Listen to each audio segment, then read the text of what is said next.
सर्वप्रथम तुमचं विजय निश्चित झाला आहे. काही तांत्रिक अडचणीमुळे थांबवला गेला होता, मात्र आता निकाल तुमच्या बाजूने आलाय. काय तुमची सर्वात पहिली प्रतिक्रिया? नाही, हा निकाल मला अपेक्षितच होता. मी पहिल्यापासून सांगत होते, आपले मीडियाचे सगळे जेवढे म्हणून प्रतिनिधी आले त्या सगळ्यांना मी सांगत होते की विजय हा आमचाच होणार आहे.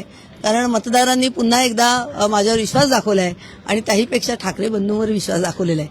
त्यामुळे विजय अपेक्षित होता. मला तसं चिंता नव्हतीच आणि त्याच पद्धतीने मी कामाला माझ्या मतदारांवरती विश्वास आहे.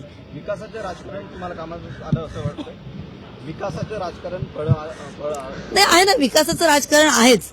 विकासाचं राजकारण आहेच आणि एवढे मतदारसंघातले आमचे जे मतदार आहेत ना, ते इतके वर्ष पाहत आहेत मला की मी नवीन नाहीये.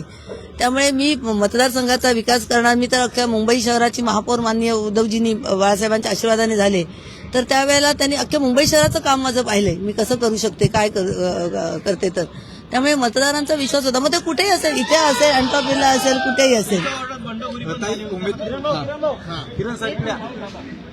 बंडखोरीकडे मी तुम्हाला सांगितलं ना की ही ठरवून बंडखोरी झाली होती. ही अचानक मला उमेदवारी दिली म्हणून झाली नाही. हे गेले कित्येक वर्षाचं त्यांचं कटकारस्थान शाखेत शिरत होतं. फक्त मी त्याकडे लक्ष दिलं नाही म्हणण्यापेक्षा मी विश्वास ठेवला. शाखा प्रमुख आहेत, महिला शाखा संघटना ते त्यांचं काम करतायत. आपण नगरसेविका म्हणून किंवा पक्षाची विभाग प्रमुख म्हणून, विभाग संघटिका म्हणून काम करूया. कारण पक्ष बांधणीचं काम पण मी करत होते. मग तिन्ही विधानसभा माझ्याकडे होत्या. माही विधानसभा असेल, वडाळा असेल, धारावी असेल, कुठेही असा एकही कार्यक्रम झाला नाही की मी त्या ठिकाणी गेले नाही. मग मोर्चा असेल, आंदोलन असेल, त्या विभागातले प्रश्न असतील, पदाधिकाऱ्यांचे आमचे मेळावे असतील. त्यामुळे मी थोडी तिथे बिझी झाले आणि शाखेत असताना शाखेत. आणि मात्र मी माझ्या प्रभागात कधीही असा चुकवला नाही. रोज सकाळी किंवा एक दिवसाआड मी माझ्या प्रभागात फिरायची. त्यांची काय कामं आहेत, मग गटार लाईनचा असेल, पाण्याचा प्रश्न असेल, कधी पावसाळ्यामध्ये ट्रिमिंगचा असेल, सगळी कामं.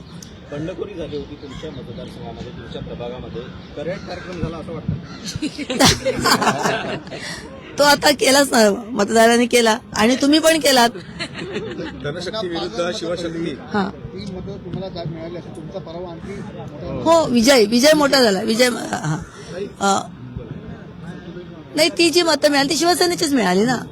त्यांनी ज्या पद्धतीने लोकांना भावनिक हे केलं किंवा कसा बदल हवा काय, म्हणजे जाऊ दे, आता मला त्याच्यावरती काही बोलायचं नाही. कारण बघा, मतदारांनी चांगल्या मताने निवडून दिलेलं आहे. काय केलं काय नाही त्याच्याशी मला काही बोलायचं नाही. माझा विजय, माझ्या पदाधिकाऱ्यांची मेहनत, मान्य उद्धवजींचा आशीर्वाद आणि मतदारांचे आशीर्वाद हेच माझ्यासाठी महत्त्वाचे. धनशक्ती विरुद्ध शिवशक्ती असा एक सामना होता. काय म्हणताय? धनशक्ती विरुद्ध शिवशक्ती असा एक सामना पाहायला मिळाला. नाही, धनशक्ती विरुद्ध शिवशक्ती असा होताच, पण मतदारांनी शिवशक्तीचा विजय केलाय.